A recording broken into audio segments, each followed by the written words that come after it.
Joining me now are two veterans serving their country now in Congress. Florida Republican Corey Mills, an Army veteran, and Massachusetts Democrat Seth Moulton, a Marine veteran. Both are on the House Armed Services Committee. Great to have you both today. Thank you. Good to be here. Thanks for having us. Okay, so you guys have a lot of things going on, including funding the government when we run out of money, December 20th, if we get to that cliff again.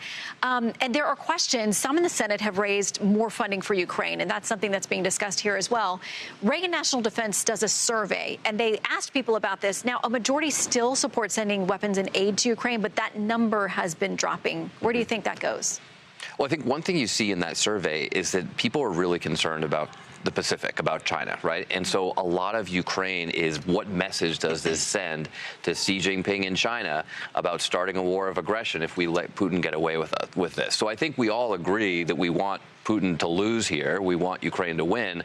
But at the same time, we don't want this to go on forever, you know? And I think there's some common ground there and finding a way to bring this to a close. So what is the hope for resolution? It sounds like President Zelensky is finally conceding that, okay, maybe there's going to be a conversation about some of this territory, has to be ceded to Russia, but does that only incentivize Putin to do this again?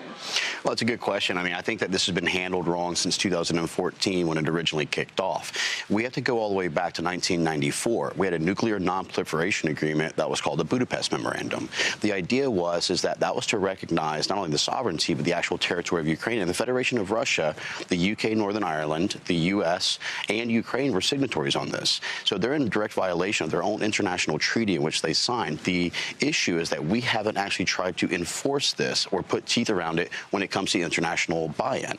And so I think that since the very beginning, we've slow-walked this. And that's what Seth was talking about just a moment ago, where we understand that we don't want Putin to win this, but we also don't want to continue to spend all of our treasures in the idea of prolonging this war, where originally they wanted AC-4s. Okay, if we finally give them to them, then we finally give them HIMARS, then we finally give them ATACMS. And we've slow rolled this to be able to be kind of drawn out. And that's not the way this was supposed to be when it comes to winning a war. Look, I don't think Putin cares about agreements. We've learned that time and time again.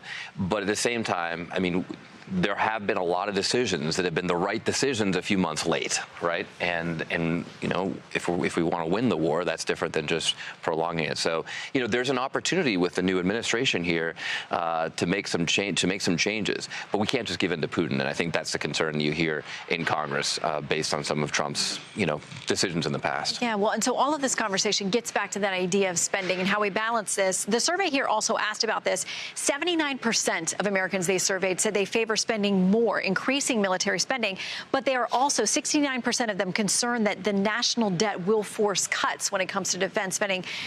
We should be more concerned probably about the national debt. We should be talking about it more than we are.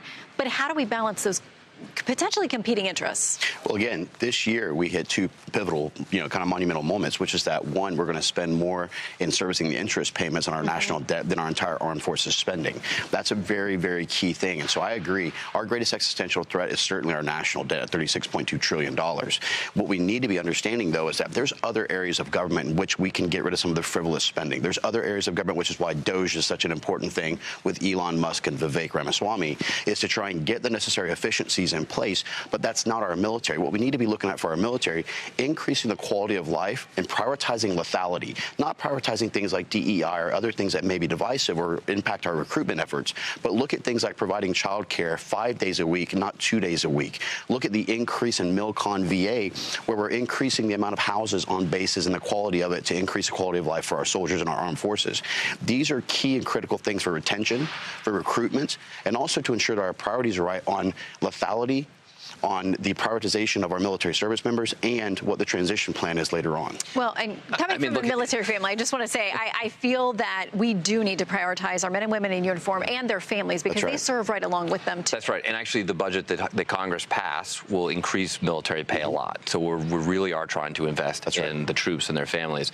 But let's be honest about the numbers here. I mean, here's the problem. I mean, Trump's budgetary plans, his economic plans, will increase the deficit dramatically. In fact, I think 4 times or 5 times more than Harris's planned. So I don't know how this is going to work out. You're not going to be able to extract the kind of savings that you need to actually balance the budget just from government efficiency. So if we really want to invest more in our national defense, we have to talk seriously about how we're going to pay for that. Now, that means not just expenses, but revenues too. So if Trump does his tax cuts for billionaires, he's not going to have enough money for defense. And that's you know, that's a real trade-off. Corey's already shaking his head because the over funny there, part so is maybe they she has want to to talk respond. about the tax cuts for billionaires, but yet what they don't talk about? We received more revenue and tax at $5 trillion than we ever had before. And the idea of sunsetting a policy that allows 21% for corporations to go to 40+%. But the bottom line is job dramatically increased deficit. Revenue speaks for itself. The dollar speaks for itself. $5 trillion in revenue, never been seen before. Okay. All because of Trump's The deficit went dramatically up with Trump's tax cuts. So you guys and it's going to go up again. You agree on something. That's just the reality. Agree on that. But we have to be serious about this if we're going to pay for our defense. But let's Because it talk is about important that we this invest too, in that. because the Pentagon has failed its 7th audit in a row. Yeah. I mean, with all the good things that need to be done, we know there's a problem there. Reason Magazine says this: if a private company failed its financial audits year after year with only vague assurances that it would get things under control in a few more years, shareholders would revolt and heads would roll. I agree.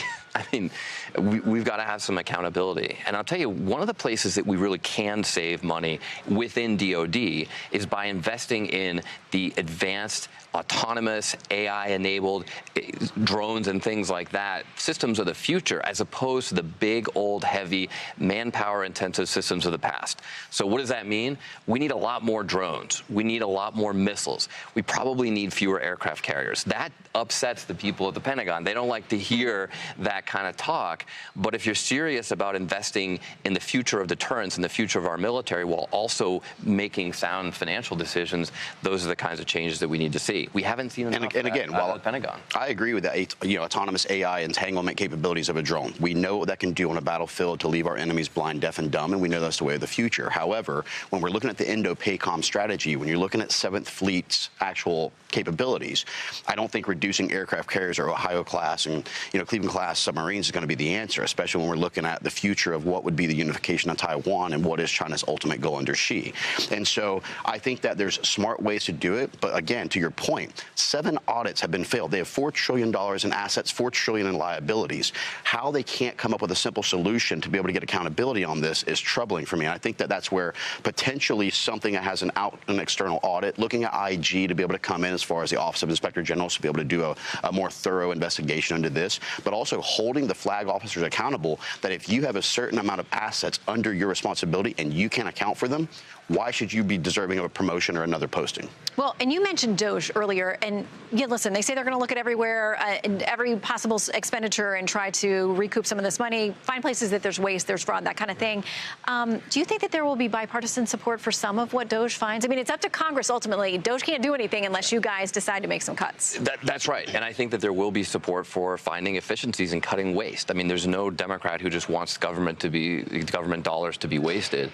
I think it comes down to the details of what they're going to do. Like if they're just going to, dramatically cut programs that invest in our troops, that invest in weapon systems of the future, and that invest in the kinds of things that working families need right here at home, then that's not going to get through Congress. And I think there will be a lot of Republicans who vote against that stuff too. All right. Look, we end on a moment of agreement. You both agree there is stuff to cut. To some extent, we have to get cuts. They have to be efficient, and we have to guarantee that. I'm a 10th Amendment absolutist. We have to return power to the states and individuals. We can't keep trying to swallow power in the federal government, and that's part of the problem right now. Federal government needs to be limited in our spending as well. All right, gentlemen, thank you very much for your time in uniform and service, and now in a different form of service to our country. Thanks for having us. Good to have you. Good to see you. Hey everyone, I'm Emily Campagno. Catch me and my co-hosts Harris Faulkner and Kaylee McEnany on Outnumbered every weekday at 12 p.m. Eastern, or set your DVR. Also, don't forget to subscribe to the Fox News YouTube page for daily highlights.